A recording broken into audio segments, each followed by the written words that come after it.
Hello friends, नमस्ते, अस्सलाम वालेकुम। रिस उम्मीद के साथ कि आप जहां होंगे हंसते बसते और मुस्कुराते होंगे। आज की शानदार वीडियो का आगाज़ करते हैं जिसका टाइटल है तो बेंगलोर राजधानी पार्ट 2। लेकिन सत्या भाई ने लिखा है कि आप अपने पेट्स के साथ कैसे सफ़र कर सकते हैं इंडियन रेलवेज़ में।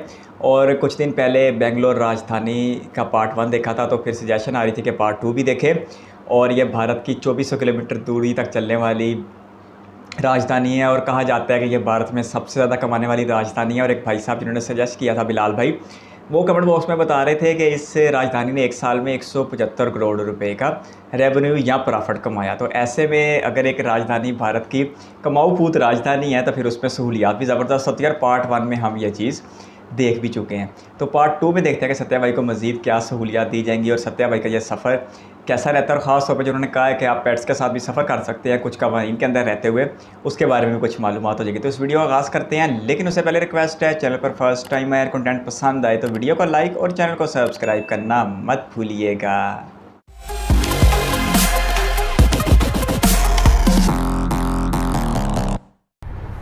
जय हिंद दोस्तों, कैसे हैं आप सब। दोस्तों, हमें फ़िलहाल बेंगलोर राजधानी है और आप लोग एंजॉय कर रहे हैं इस जर्नी का पार्ट 2। पार्ट 1 में आप लोगों ने देखा, हम लोगों ने फर्स्ट एसी को बोर्ड किया, कर्टेंस वगैरह ट्रेन में वापस आ चुके हैं, बेडशीट अभी तक नहीं आई है, बेडरोल वगैरह अभी तक नहीं आया है, लेकिन जल्द ही अगले हफ्ते तक वो भी आपको देखने को मिल जाएगा ट्रेन में।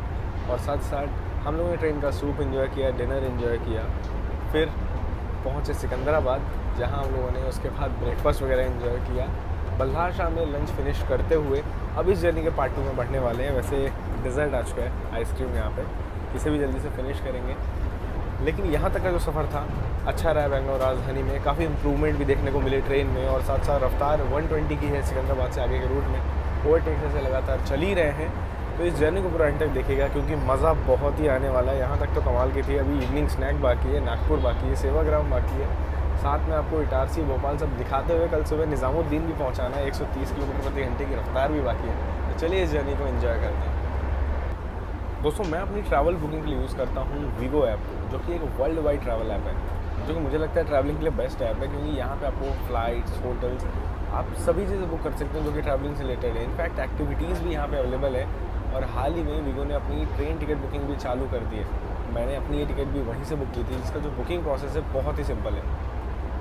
जैसे ही आप वीगो ऐप को ओपन करेंगे, आपको यहाँ पे कुछ ऐसा इंटरफेस दिखेगा। ट्रेन आइकन पे क्लिक करिए, अपनी जर्नी का फ्रॉम स्टेशन टू स्टेशन डालिए, डेट ऑफ जर्नी सेलेक्ट करिए और सर्च ट्रेन पे क्लिक करिए। जो भी ऑप्शन आते हैं यहाँ से बेस्ट अवेलेबल ट्रेन अपने लिए चूज़ करिए। यहाँ तक कि आपको कंफर्मेशन के चांसेस भी यहाँ वीगो ऐप में देखने को मिल जाएंगे।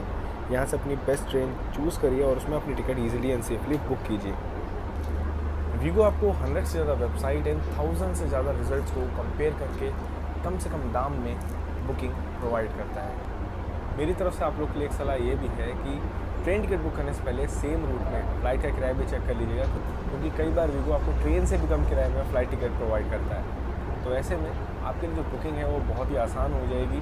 जिन लोगों ने ऐप डाउनलोड कर लिया उसे अपडेट कर लीजिए, क्योंकि बहुत सारे नए फीचर्स भी ऐप में आपका इंतजार कर रहे हैं। तो डिस्क्रिप्शन में दिया हुआ है वीगो ऐप का लिंक, जल्दी जाइए, डाउनलोड करिए और ट्रैवलिंग को एंजॉय करिए। सत्या भाई ने टाइटल में भी यही बात लिख दी है, हालांकि पहली पार्ट 1 का टाइटल तगड़ा था। नायाब नस्ल का।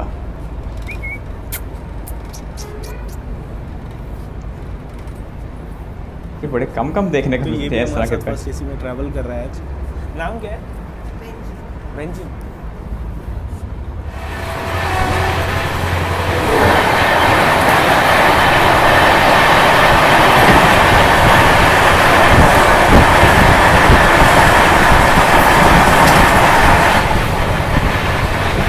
अहमदाबाद से चेन्नई की गई, ये क्या, ये और आ गया।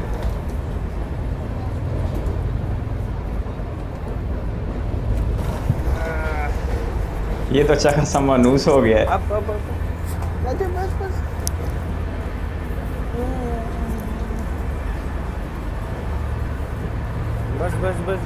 अच्छा, और भी पेट हैं इसके अलावा भी। क्या नाम है इसका? लोकी। आजा ऊपर आओ, हाथ में आ जाओ, बस इधर आओ। ये सही है भाई, पेट भी राजधानी एंजॉय करें। श्री माता वैष्णो देवी कटरा तिरनेलवेली नवयुग एक्सप्रेस। कटरा जम्मू कश्मीर। वंदे भारत भी चलती है दिल्ली से कटरा।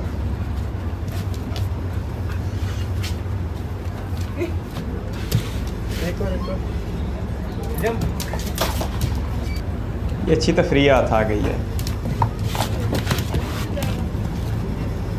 कई लोगों के मन में भी डाउट होंगे कि आप लोग अपने साथ पेट्स को कैसे कैरी कर सकते हैं, डॉग वगैरह को। तो इसके लिए आपके पास दो ऑप्शन है, या तो फर्स्ट एसी में अपनी टिकट बुक करिए, या तो जो गार्ड सर के पास लगेज रूम होता है वहाँ पे आप अपने डॉग्स वगैरह को बुक कर सकते हैं। फर्स्ट एसी में अगर आप अपने साथ डॉग्स को कैरी करना चाहते हैं तो इसके लिए आपको केबिन या कूप बुक करना पड़ेगा, और इसमें आपको अपनी जर्नी के लगभग एक हफ्ते पहले अपने डिवीज़न के कमर्शियल ऑफिस में एक लेटर देना पड़ेगा, जहाँ पे अपने डॉग या पेट की वैक्सीनेशन के सारे प्रूफ जमा करने हैं और सारी डिटेल वगैरह आपको वहाँ पे जमा करनी पड़ेगी। और उसके बाद जिस दिन आपकी जर्नी है सेम डे आपको पार्सल ऑफिस जा करके अपना लेटर वगैरह दिखाना है, और साथ में अपने डॉग का जो वेट है उसे करवाना है। उसी हिसाब से इसकी भी एक आपको रेसिप्ट मिल जाएगी, और इसके साथ आप ट्रैवल कर सकते हो। अगर आप बिना इन नियमों को फॉलो किए अपनी जर्नी पे अपने पेट को अपने साथ लेकर निकलते हो तो लगभग आपको 30 टाइम्स का फ़ाइन देना पड़ सकता है उसके वेट का। तो भाई इस चीज़ को ज़रूर फॉलो करना। वैसे पेट्स वगैरह ले जाना कोई बुरी बात नहीं है, लेकिन हाँ नियमों को फॉलो करके ले जाओगे तो आपके लिए ज़्यादा आसानी होगी। मुश्किल का सेवाग्राम में मैं 2-3 कोच पीछे आ गया था ताकि आपको मैं कर्व दिखा सकूँ और लोकोमोटिव ढंग से दिखा सकूँ।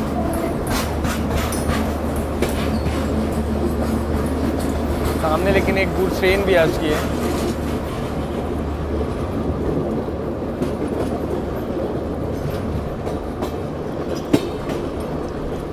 वेब 7 के साथ चल रही है ये। अहमदाबाद और मुंबई से आने वाली लाइन से हम लोग सेवाग्राम जंक्शन पे ही मिल जाते हैं।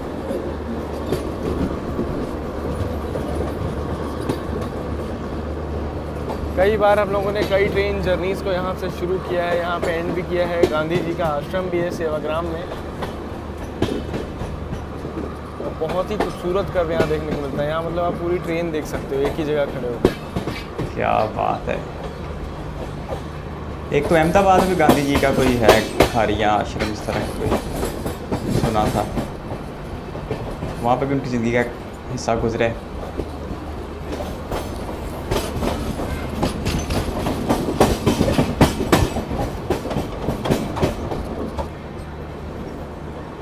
वाह ये सही सांप की चाल है भाई।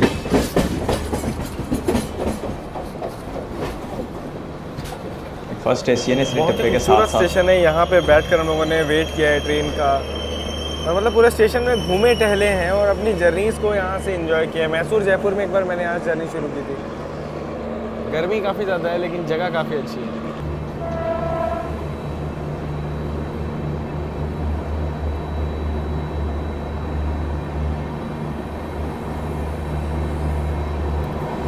भयंकर गर्मी है भाई, 41 डिग्री। अब तो मैं सीधा नागपुर में ही निकलने वाला हूँ, वरना बीमार होना तो मेरा तय हो जाएगा। 41 यहाँ आजकल 46 47 है। करेंगे एसी से तो टेम्परेचर चेंज के कारण बीमार होने की जो संभावना है वो बढ़ जाएगी दोस्तों। वो कभी गर्म कभी ठंडा, बिल्कुल भी। ये तो वाकई नुकसान है। बहुत सारी जर्नी करनी है। फिर आपका 41 डिग्री टेम्परेचर से याद आया कि यहाँ फर्स्ट एसी में नहाने की सुविधा भी होती है। सबसे स्पेशल बनाती है फर्स्ट एसी को कि यहाँ पे आप शावर भी ले सकते हैं। शावर रूम बनाया जाता है। मज़े से गर्मियों में यहाँ पे नहाइए, लेकिन हाँ फिलहाल पानी बहुत गर्म होगा तो अभी तो मत नहाइएगा। सुबह लेकिन फ्रेश हो सकते हैं, और यानी शाम में भी अगर आप लोग नहाना चाहें, लंबी जर्नी है तो फ्रेश हो सकते हैं।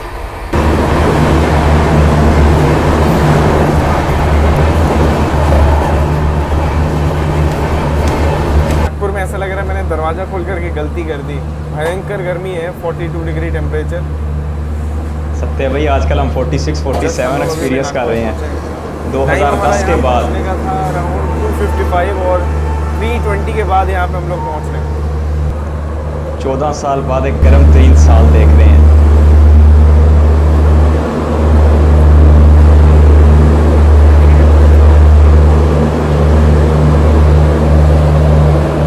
तो यहाँ हम लोग आ चुके हैं Nagpur, station code NGP, central railways का और सेंट्रल इंडिया का अगर आप कहें तो बहुत ही इम्पोर्टेंट रेलवे स्टेशन। क्योंकि भाई मुंबई हावड़ा लाइन की बात की जाए या चेन्नई दिल्ली बैंगलोर दिल्ली लाइन की बात की जाए, सेंटर में पड़ता है नागपुर। और इन सभी जगहों को आपस में जोड़ता भी है। बहुत सारी जर्नीज हम लोगों ने साथ में यहाँ से की है। जनरेटर की आवाज़ बहुत तेज़ आ रही है, वैसे शायद मेरी आवाज़ तो दब भी गई हो। अपने ऑरेंजेस के लिए मशहूर है हल्दीराम की ऑरेंज बर्फी, हमेशा मैं आपको रिकमेंड करता हूँ यहाँ से खाने के लिए। गरीब रथ में जब हमने ट्रैवल किया था तो हल्दीराम का जो एक रेस्टोरेंट बनाया गया है स्टेशन के बाहर रेलवे के कोच में, वो भी मैंने आपको दिखाया था।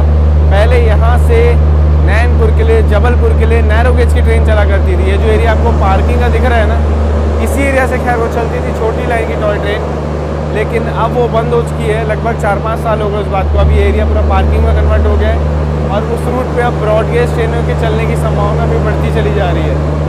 नागपुर जंक्शन तक आते आते हम लोगों ने 1272 किलोमीटर्स की दूरी तय भी कर ली है। यहाँ अपनी बेंगलोर राजधानी आज की है।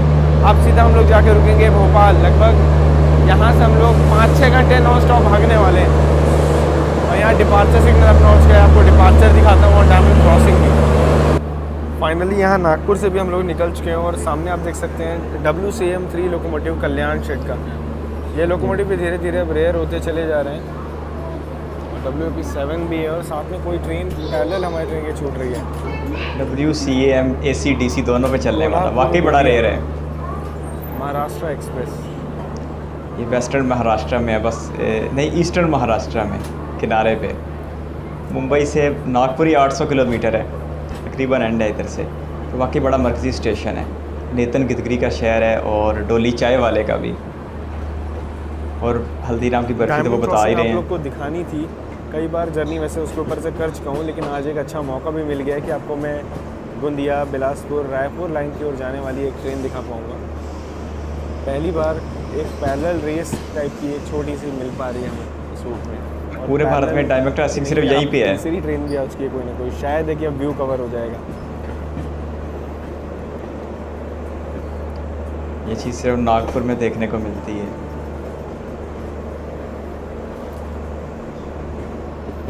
जहाँ पे ये ट्रेन बढ़ रही है ये है बिलासपुर, रायपुर, टाटानगर होते हुए हावड़ा वाली लाइन, और सामने से दिल्ली लाइन से आ रही है कोई ट्रेन।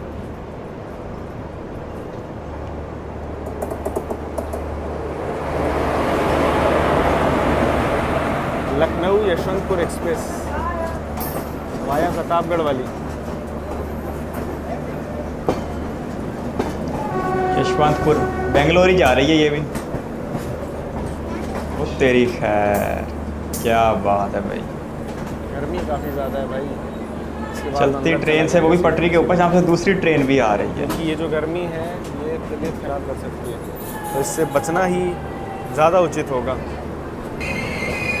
लखनऊ एक्सप्रेस में 7 स्लीपर के कोच, 2 3 टायर, 1 2 टायर, और यहाँ पे लास्ट में भी 2 जनरल, शुरुआत में 3 जनरल, लगभग 5 जनरल के कोच हैं।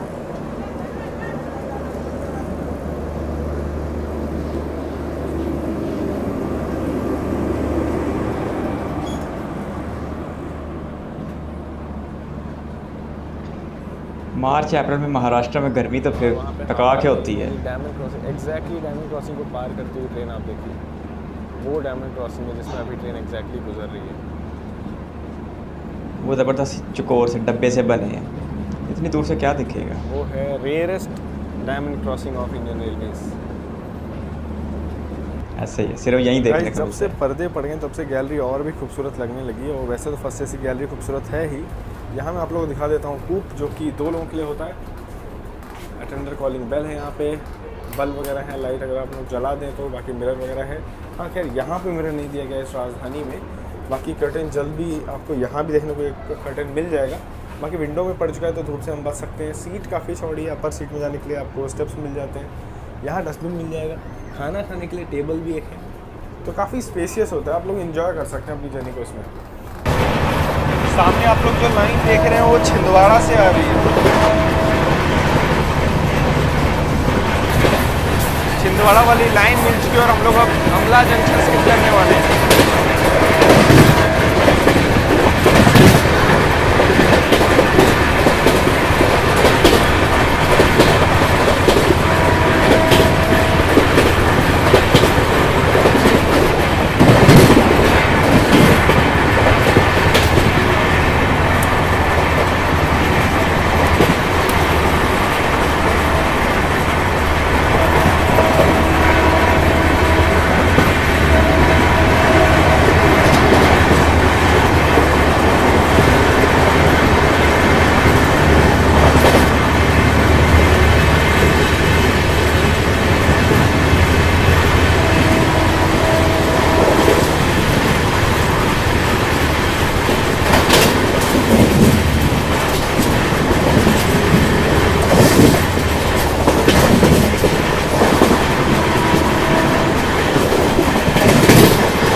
गाइस अभी गजब की रफ्तार में हमारी ट्रेन ने अमला जंक्शन को स्किप किया, मतलब मज़ा आया सच में, काफ़ी तेज़ स्किप किया।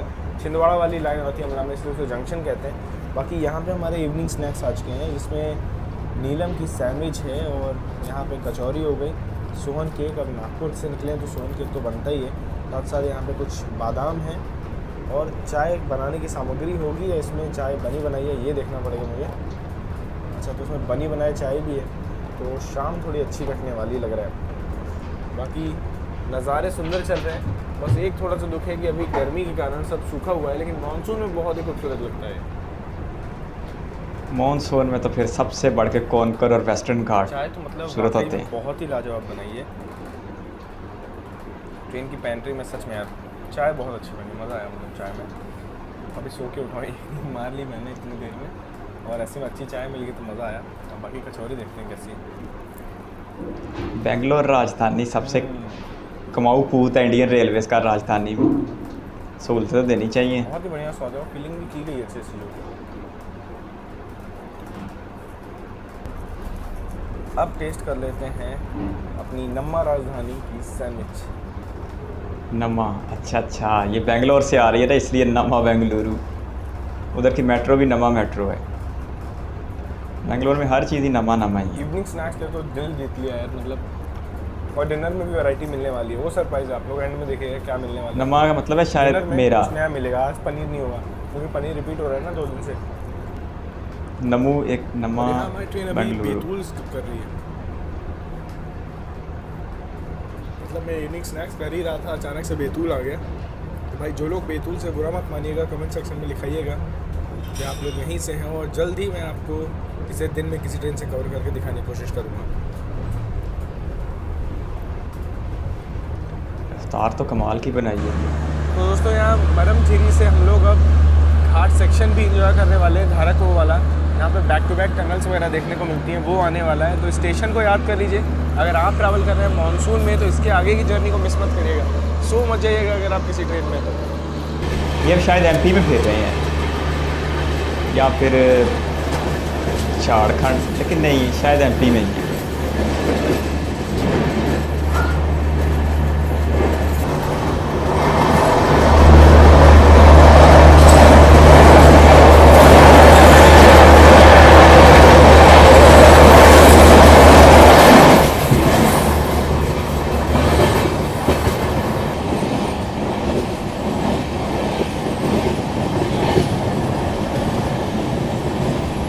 घाट सेक्शन में वेस्ट इंडिया सबसे आगे है, बेस्ट ही बेस्ट है।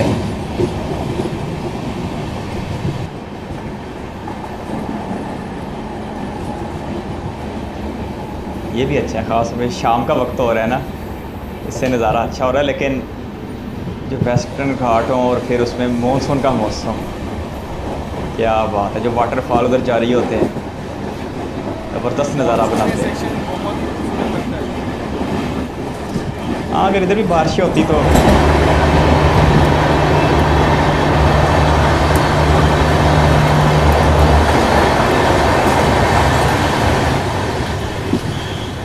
क्योंकि अब सारा सूखा सूखा है, फिर सारा हरा हरा होना था। इसकी खूबसूरती भी अच्छी खासी होनी थी।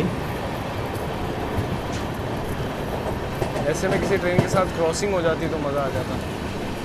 रांची जो गरीब रथ जाती है वो भी एक घाट सेक्शन से गुजरती है, वो भी वैसे बड़ा ज़बरदस्त है। एंड यहाँ एक और टनल।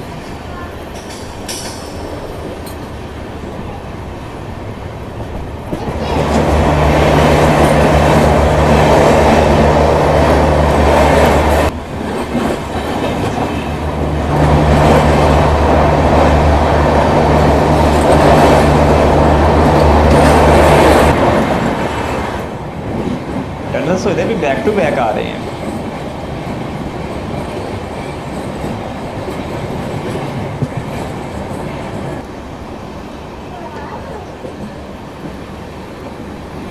मरमाझरी से शुरू करके धारकों तक ये सेक्शन बहुत ही खूबसूरत होता है। तो यहाँ तक का जो सेक्शन है इसे आप बहुत एंजॉय करेंगे। अप एंड डाउन जर्नी दोनों में, इन 2 स्टेशन को याद रखिए और एंजॉय करिएगा जर्नी। यहाँ 7 बजे हुए इटारसी आने वाला है, उससे पहले ही हमारे लिए गर्मा गर्म सूप यहाँ पे आ चुका है। इटारसी मुझे भूलना नहीं चाहिए, ये मेरा फेवरेट MP है। मतलब bread stick, butter and soup. और अच्छी बात ये है कि ट्रेन में सूप काफ़ी अच्छा सर्व हो रहा है। मैं कल से एक चीज़ ऑब्जर्व कर रहा हूँ।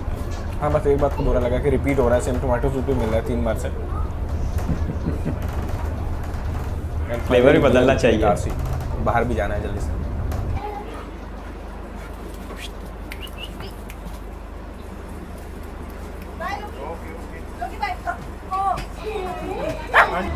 यहाँ हम इटारसी जंक्शन पहुँचने वाले हैं और ये देखिए मुंबई लाइन की और कोई गाड़ी जा रही है रात में, इसलिए इटारसी को जंक्शन कहते हैं। डिपार्चर में आपको जबलपुर वाली लाइन भी दिखाऊंगा। जबलपुर तो cultural capital of Madhya Pradesh. अच्छा, मध्य प्रदेश में रेल नेटवर्क बड़ा यहाँ पे 7:16 हमारा अराइवल टाइम था इटारसी जंक्शन पर। थोड़े से डीले के साथ हम लोग पहुँच रहे हैं। ट्रेन तो खैर पहुँच गई थी इटारसी टाइम से, लेकिन आउटर पे जुझारपुर केबिन में से 20 मिनट तक खड़े रखा गया है, इसलिए थोड़ा डीले हो गया।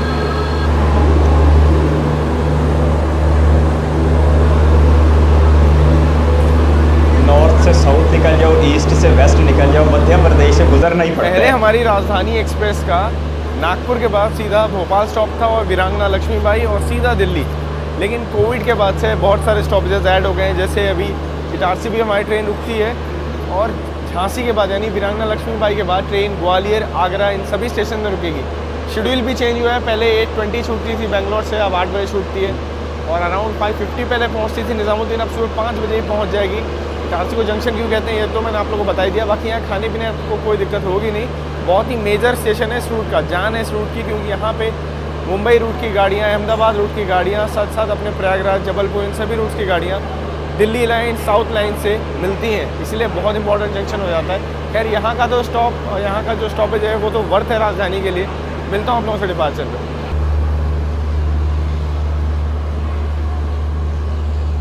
तो मात्र 2 मिनट की हॉल्ट के बाद इटारसी से भी हम लोग निकल चुके हैं। यहाँ पे शंटर लोकोमोटिव और साथ में एक WDG 4D खड़ा हुआ है इटारसी स्टेशन का। शंटर लोकोमोटिव बड़ा रेयर लग रहा था, एल्को को लग रहा था कोई। ये जो लाइन आपको अलग होती दिखाई दे रही है, जहाँ पे एक लोकोमोटिव की लाइट आपको दिख रही होगी, यही निकल जाता है सीधा जबलपुर, मैहर, सतना की ओर, जो कि आगे चल के प्रयागराज पहुँचता है। सतना भी है। और हमेशा मैं आपको हनुमान जी के दर्शन करवाता हूँ, एक बार फिर से शाम के समय में।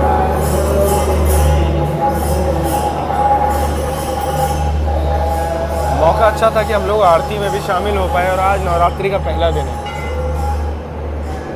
तो मेले लगाए हैं हनुमान जी ने बिल्कुल ट्रैक के साथ। क्या नज़ारा है। यहाँ पे अपना डिनर आ चुका है भाई। बेंगलोर राजधानी का समय हो रहा है 8:45 बजे और यहाँ पे हम लोग अभी रानी कमलापति पे स्किप करने वाले हैं। अब सोच रहा हूँ क्या करूँ।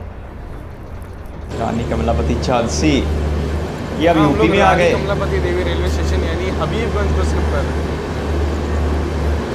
नहीं, सॉरी, रानी कमलापति भोपाल, सॉरी, हाँ हबीबगंज से याद आ गया। ये वही स्टेशन जो स्मार्ट स्टेशन के तौर पे बनाया है। कह सकते हो प्राइवेट रेलवे स्टेशन भी। और वहाँ पे शान भोपाल एक्सप्रेस खड़ी है।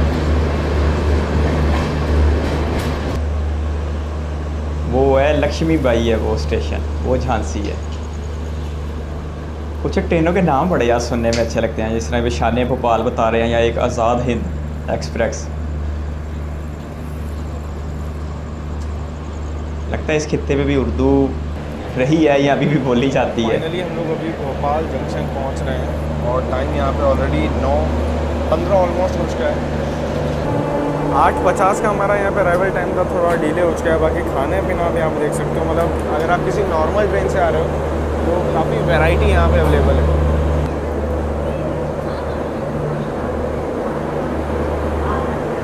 बहुत सारे राज्यों से होकर कर्नाटक, तेलंगाना, आंध्रा, महाराष्ट्र, अब हम पहुँचे हैं मध्य प्रदेश की राजधानी भोपाल।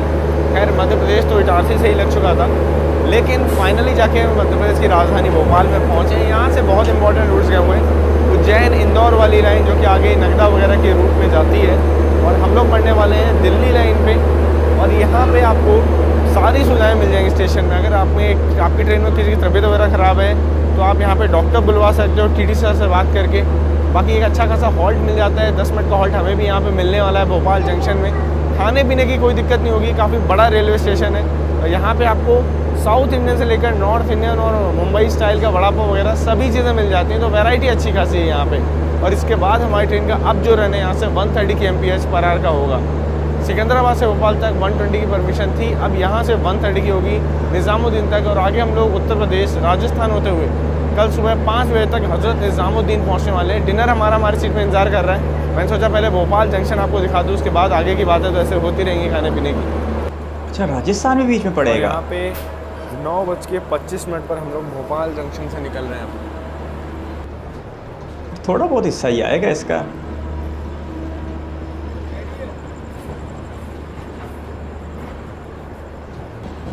यहाँ पे देखिए व्हील्स वगैरह की चेकिंग चल रही है, मतलब कोई दिक्कत ना हो ट्रेन में, क्योंकि अब यहाँ से हाई स्पीड सेक्शन शुरू है तो चेकिंग वगैरह लगातार होती रहती है स्टेशन में। और रात में बहुत ही खूबसूरत लग रहा है और मौसम सुहाना हो चुका है। टेम्परेचर अराउंड 30 डिग्री है तो थोड़ा सूदिंग लग रहा है। दिन में बहुत गर्मी हो चुकी थी। चलिए अंदर अपना डिनर इंतजार कर रहा है, उसे फिनिश किया जाए, फिर उसके बाद आपको इसकी रफ्तार दिखाता हूँ। रफ्तार दिन में वैसे ज़्यादा अच्छी लगती है। हाँ, लेकिन भिंडी की एक ड्राई सब्ज़ी ज़रूर बन चुकी है और पनीर तो खैर रिपीटेड है और दाल भी रिपीट है और चावल वगैरह आप देख सकते हो। हाँ, और यहाँ पे रोटी आ चुकी है तो डिनर में थोड़ा सा बदलाव मिला हमें रोटी और इसका, और साथ में अचार दही, ये चीज़ें तो कॉमन है। जल्दी से इसे फिनिश किया जाएगा। काफ़ी अच्छा लग रहा है कि मतलब भिंडी की सब्ज़ी मुझे पर्सनली बहुत पसंद है। भिंडी और प्याज की, और वो मिल रही है ट्रेन में। भिंडी का तो आजकल मौसम भी चल रहा है। लिटरली घर वाला स्वाद आ रहा है। सच में बहुत ही टेस्टी बनी है सब्जी।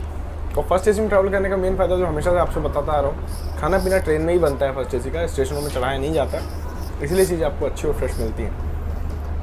अब पनीर टेस्ट किया जाए कैसा है, या वही सेम टेस्ट है दोपहर वाले जैसा। पनीर तो भाई सेम टेस्ट है, तो दाल भी वैसी ही लग रही है। मैं शायद ही खाऊँ इन चीज़ों को, बाकी आप लोग के लिए टेस्ट करना तो इसलिए ले लिया है। हाँ, एक और चीज़ है, अगर आपको खाने पीने किसी चीज़ की ज़रूरत है ना तो मंगवा भी सकते हो।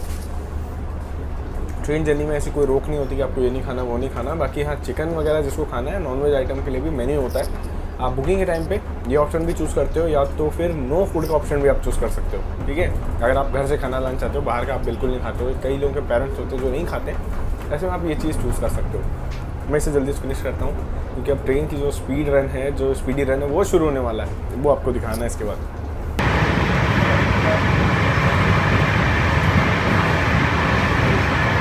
राजधानी की मैक्सिमम रफ्तार।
यहाँ हम लोग बीना जंक्शन स्किप कर रहे हैं।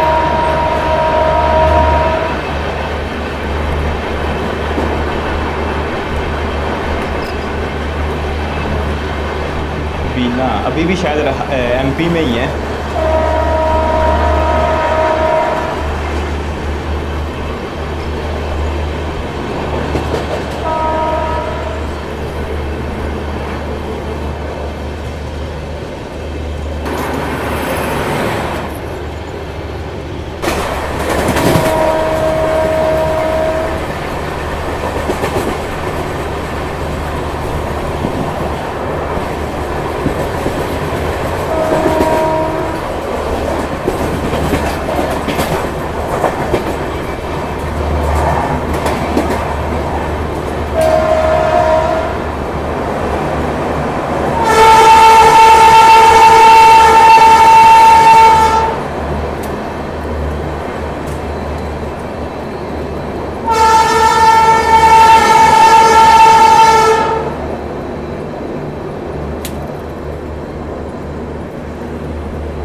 स्किप करते करते ही स्लो हो रही है ललितपुर ट्रेन। से खजुराहो के लिए भी लाइन गई हुई है, जो कि आगे कई रूट्स में डिवाइड हो जाती है।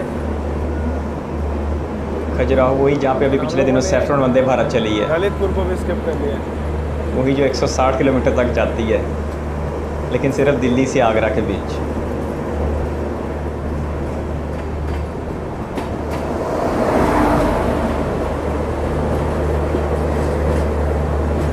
यहाँ पे गोवा एक्सप्रेस हमारे सामने से निकल रही है।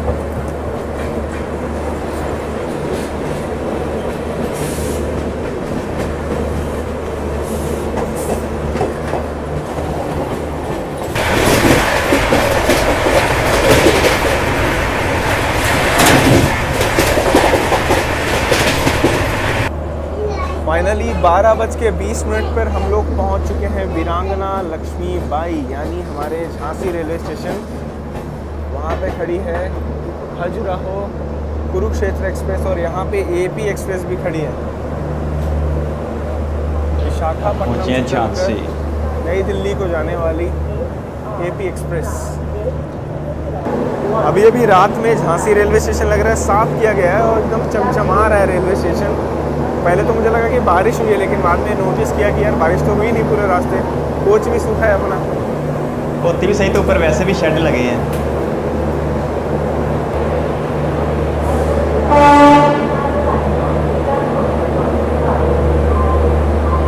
और यहाँ पे हम लोग सब कुछ पार करके एपी एक्सप्रेस के लोकोमोटिव के पास जाके रुके, विजयवाड़ा शहर का WAP7। और एपी एक्सप्रेस तो निकल भी चुकी है हमारे आगे आगे। यहाँ फाइनली अपनी ट्रेन झांसी में लगभग 7-8 मिनट के डिले के साथ पहुँची है। 12:16 का अराइवल था, 5 मिनट का हॉल्ट और थोड़ा सा डिले 22 हो गया। इतना तो बनता है, 20-25 मिनट के डिले के साथ चल रही थी। और यहाँ पे विशाखापट्टनम नई दिल्ली एपी एक्सप्रेस खुल चुकी है। प्लेटफॉर्म नंबर आई गेस 4 है, 5 में हम लोग आए हैं। और एपी एक्सप्रेस पहले कंप्लीट AC हुआ करती थी, बाद में स्लीपर के कोच ऐड किए गए और अभी भी ये 130 की रफ्तार में चलती है। और पूरा नई दिल्ली से शायद ये जाती है, हाँ नई दिल्ली तक जा रही है, पूरा हमारी ट्रेन के आगे आगे ये चलने वाली है। झांसी से बहुत सारे रूट गए हुए हैं। ग्वालियर वाराणसी बुंदेलखंड एक्सप्रेस बांदा होते हुए प्रयागराज की ओर निकल जाती है यहाँ से। कानपुर की मेन लाइन गई हुई है। गोरखपुर मुंबई रूट की जो भी ट्रेनें हैं ना, सभी यही रूट लेती हैं। बाकी लखनऊ मुंबई रूट भी यही मेन लाइन है। दिल्ली से साउथ बाउंड रूट जिससे अभी हम लोग ट्रैवल कर रहे हैं, अपना जो भी रूट्स हैं आपने आज मेरे साथ कवर किए, सब झांसी के थ्रू कवर होते हैं। Electric loco shed, diesel loco shed, सब कुछ है झांसी के पास। यहाँ पे क्रू चेंज भी होता है और साथ ही साथ ट्रेनों की साफ़ सफाई, मेंटेनेंस, ये चीज़ें भी की जाती हैं। गतिमान भी यहीं तक आती है दिल्ली से, हैं वीरांगना लक्ष्मीबाई रेलवे स्टेशन से भी,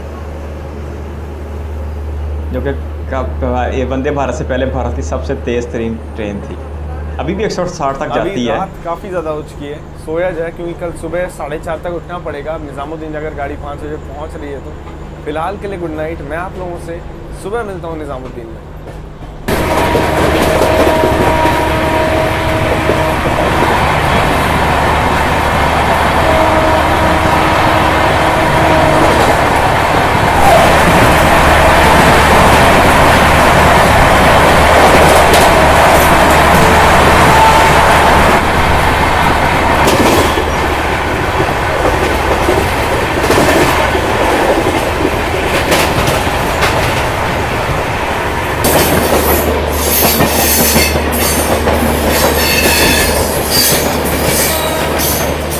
शताब्दी of Indian railways.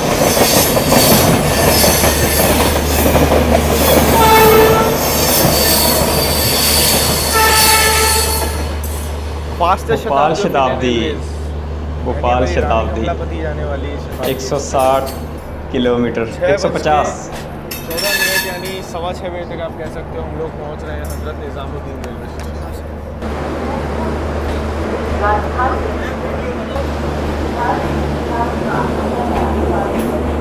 Finally 2366 kilometre की दूरी को तय करके बेंगलोर राजधानी से हम लोग पहुंच गए हैं निज़ामुद्दीन रेलवे स्टेशन।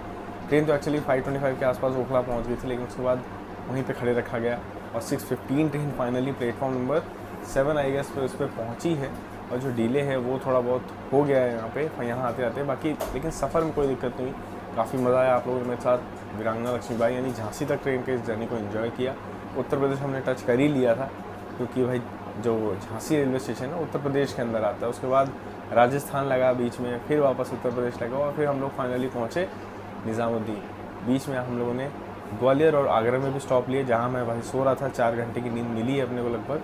तो उस हिसाब से कुछ सफ़र अपना ऐसा था। अगर आपको वीडियो अच्छे लगे, एफर्ट अच्छे लगे तो उसे लाइक और शेयर ज़रूर करिएगा। इंस्टाग्राम में मुझे फॉलो करना चाहते हो तो कर सकते हो, इंस्टा द ट्रेन गुरु, वहाँ मैं अपनी जर्नी अपडेट्स वगैरह शेयर करता रहता हूँ। मिलेंगे जल्दी ऐसे और आने वाली जर्नीज़ में और ढेर सारे ट्रेन रिव्यूज़ में। तब तक आप लोग अपना ख्याल रखिएगा। सत्या भाई के इस डब्बे में तो कुछ लोग ऐसे सफ़र कर रहे थे जो अपने पालतू जानवर यानी पेट्स के साथ भी सफ़र कर रहे थे, और सत्या भाई जो नियम बता रहे थे, जो कवानीन बता रहे थे, वो अच्छे खासे मुश्किल भी थे। लेकिन अच्छी बात है अगर लोगों की तरफ से इन कवानीन को फॉलो करते हुए अपने पालतू जानवरों के साथ इतना लंबा सफ़र किया जाए। और जो है ये जानवर भी हैं इस माहौल में तकरीबन खुश ही थे। हालांकि ये माहौल इनके हालात के मुवाफ़िक तो नहीं है, लेकिन फिर भी इनके लिए एक नया एक्सपीरियंस ही है कि ये राजधानी जैसी ट्रेन में सफ़र कर रहे हैं, जो कि भारत की सबसे ज़्यादा कमाने वाली राजधानी है। और जैसे मैंने वीडियो के आगाज़ में भी कहा था कि एक भाई साहब ने बताया था कि इसका जो रेवेन्यू है वो 175 करोड़ रुपए का बना था 1 साल का, और ये 2400 किलोमीटर का फासला तय करती है। और इसका जो फेयर है वो भी अच्छा खासा है। सत्या भाई ने पार्ट 1 में तो स्पेशल टाइटल में लिखा था कि इसका जो किराया है वो 7300 रुपया, 7300 रुपये का किराया। और अपने किराए को लेकर भी ये एक अच्छी खासी महंगी राजधानी है। कुछ अपने फासले को लेकर भी है। जो दिल्ली मुंबई राजधानी है वो उसका किराया तकरीबन 4,500-5 हज़ार के आसपास है, और इसका जो है वो 7,000 से भी ज़्यादा है। लेकिन सफ़र का भी फ़र्क है। उसका जो फासला है वो तकरीबन 1400 किलोमीटर, और ये फासला 2366 किलोमीटर या तकरीबन 2400 किलोमीटर बता रहे थे। बाकी अगर सहूलियात की बात की जाए तो इस सफ़र में 2 रातें आती हैं, 1 दिन आता है, और ऐसे में फिर जो है वो सारे ही तीनों वक्तों का खाना दिया जाता है। फिर इस तरह दोपहर के खाने से पहले भी कुछ दिया जाता है, फिर जो है वो उसके बाद इवनिंग स्नैक्स भी दिए जाते हैं। और खाने का जो म्यार है, क्योंकि हर चीज़ जो पेंटी कार में तैयार की जा रही थी, तो जो म्यार है वो बहुत ही ज़्यादा शानदार निकल के आता है। और सत्या भी कह रहे थे कि फ़र्स्ट क्लास में, राजधानी की फ़र्स्ट क्लास में सफ़र करने का सबसे बड़ा फ़ायदा ये कि पेंट्री कार से आपको हर चीज़ जो है वो ताज़ी दस्तयाब होगी। और यहाँ पर ऐसा नहीं कि खाना किसी स्टेशन के ऊपर से चढ़ाया जाता हो और बाद में सर्व कर दिया जाता हो। फिर इसी तरह जो खाने पीने की वैरायटी है वो भी अच्छी खासी है। वेजिटेरियन है या नॉन वेजिटेरियन है, हर तरह के ऑप्शन जो है वो मौजूद हैं। इसके साथ साथ फिर इसमें खाने की लिमिट नहीं है कि एक शख्स जो है वो कितना खा सकता है। इसमें खाना भी अनलिमिटेड होता है, और खाना भी कुछ 4-5-6 वक्तों का दिया जाता है, क्योंकि सफ़र भी अच्छा खासा है। और वैसे यहाँ तक मुझे याद तो नहीं, लेकिन एक शाम निकले थे 7:30-8 बजे, और नहीं, सुबह 7-8 बजे निकले थे। और फिर यानी कि कुल मिला के ना, कोई पिछले पार्ट का मुझे अब याद नहीं आ रहा, लेकिन फिर भी कोई 48 घंटे के आसपास का सफ़र, 40-42 घंटे के आसपास का सफ़र तो ज़रूर बना होगा दोनों हिस्सों का मिला के। बाकी जो है वो इस सफ़र का आगाज़ उन्होंने नागपुर से किया, और वो नागपुर के बारे में बता रहे थे कि यहाँ पर भयंकर गर्मी पड़ रही है। और ये वीडियो जो है ये अप्रैल के महीने में, और अप्रैल का महीना महाराष्ट्र का गर्म तरीन महीना होता है। लेकिन सत्या भाई तो 41-42 के ऊपर ही कह रहे थे कि वो बहुत ज़्यादा गर्मी महसूस कर रहे हैं। हालांकि यहाँ पर हम इस साल 46 और बल्कि जो अच्छा दिन गुजरे हैं उसमें तो 47 डिग्री सेंटीग्रेड भी रिकॉर्ड किया गया है। वैसे तो फैसलाबाद का जो रिकॉर्ड है वो 26 मई 2010 का 48 डिग्री सेंटीग्रेड है। तो उम्मीद है कि अगर ये हीट वेव बरकरार रही तो एक बार फिर ये गर्मी एक्सपीरियंस करेंगे। और गर्मी तो अब एक्सट्रीम लेवल की हो चुकी है पूरे पाकिस्तान में, और सिंध में तो ये दर्जा हरारत जो है वो 53 डिग्री सेंटीग्रेड भी देखने को मिलता है, जो कि बहुत ज़्यादा है। और ये 2010 के बाद पाकिस्तान में गर्म तरीन साल माना जाएगा, और ये अपनी मौसमियाती तब्दीलियों को लेकर बिल्कुल 2010 की कॉपी कर रहा है। इसी तरह 2010 में सर्दी भी बहुत शदीद पड़ी थी, फिर गर्मी भी बहुत शदीद पड़ी थी, और फिर जुलाई अगस्त में सैलाब भी बहुत शदीद आया था। तो अब सैलाब का खदशात भी ज़ाहिर किए जा रहे हैं, क्योंकि जो ग्लेशियर्स हैं वो बहुत तेज़ी के साथ पिघल रहे हैं, और भी मौसमियाती तब्दीलियों की वजह से गैर मुतवक्के बारिशें जो हैं वो हो सकती हैं इस सीज़न में। खैर जब भी गर्मी की बात होती है तो इस बार गर्मी का हम तस्करा कुछ ज़्यादा ही करते हैं, क्योंकि पिछले साल भी 42-43 से ऊपर नहीं गया, पिछले कई सालों में भी 40-41-42 से ऊपर नहीं जाता। लेकिन ऐतकी फिर 2010 के बाद यानी 14वें साल में जाके फिर इतनी ज़्यादा गर्मी देखने को मिल रही है। खैर वो नागपुर में है। नागपुर तो वैसे ही महाराष्ट्र का गर्म तरीन इलाका है, और अप्रैल के महीने में तो ख़ास तौर पर। और सिटी ऑफ ऑरेंजेस में आए, जहाँ पर उन्होंने डायमंड क्रॉसिंग के बारे में बताया। फिर जो हल्दीराम की बर्फ़ी है जो खोए और माल्टे से तैयार की जाती है, किन्नू से तैयार की जाती है, उसके बारे में बताया। और हर बार ये लेते भी हैं। और फिर इसके बाद सफ़र का आगाज़ आगे जारी रहा, और जो अटारसी पहुँचे जो कि मध्य प्रदेश में पड़ता था। फिर उसके बाद भोपाल जो कि मध्य प्रदेश का दारुल हुकूमत है। थोड़ा सा कंफ्यूज हो गया मैं, मेरा ख्याल था कि शायद इंदौर जो है वो मध्य प्रदेश का दारुल हुकूमत है, नहीं तो फिर इंदौर जो है वो मध्य प्रदेश का सबसे बड़ा शहर होगा। इन शहरों में अक्सर मुझे थोड़ा सा जो है वो कन्फ्यूजन हो जाती है। बहरहाल इंदौर का शुमार भी जो है वो भारत के सबसे साफ तरीन शहर के तौर पे होता है। भोपाल भी एक ज़बरदस्त शहर है जहाँ का रानी कमलापति रेलवे स्टेशन भारत के स्मार्ट रेलवे स्टेशन के तहत तैयार भी कर दिया गया। फिर इसके बाद फिर वो झांसी आए और झांसी जो भारत की सबसे तेज़ तरीन ट्रेन जो है वो गतिमान एक्सप्रेस से वो चलती है, वो स्टेशन दिखाया जो कि यूपी में पड़ता है। फिर उसके बाद फिर दोबारा से ग्वालियर एमपी में, और फिर समझ नहीं आएगी कुछ हिस्सा बीच में राजस्थान का भी बता रहे थे, और उसके बाद फिर वो यूपी में दाखिल हुए। यूपी के बाद वो हज़रत निज़ामुद्दीन में कुछ देर की ताख़ीर से पहुंच गए और बेंगलोर राजधानी ने अपना ये 2400 किलोमीटर का शानदार सफ़र सारी सहूलियात से रास्ता करते हुए सत्या भाई के साथ जो है वो मुकम्मल कर दिया। और सत्या भाई चूँकि बेंगलोर में रह रहे हैं और उन्होंने एक बार कहा था कि मैं साल 2007 से बेंगलोर में रह रहा हूँ, तो मैंने इस राजधानी के ऊपर तब से सफ़र किया जब ये ICF कोचिंग के साथ चलती थी और उसके रूट भी और हुआ करते थे। आज ये LHB के कोचिंग के साथ चलती है और आज सारी सहूलियात के साथ चलती है। तो उनका तो आ चुके कानपुर में उनका होम टाउन है, बेंगलोर में वो वैसे रहते हैं, तो इन दो शहरों के दरमियान वो इसी राजधानी से ज़्यादातर सफ़र करते भी रहे हैं। तो ज़बरदस्त राजधानी थी और ज़बरदस्त सफ़र था, और सत्या भाई के साथ बेंगलोर राजधानी पार्ट 2 देख के अच्छा लगा। आप किस तरह का कमेंट देना चाहते हैं कमेंट बॉक्स में अपनी राय दे सकते हैं। इस वीडियो को यहाँ तक देखने के लिए आपका बहुत बहुत शुक्रिया।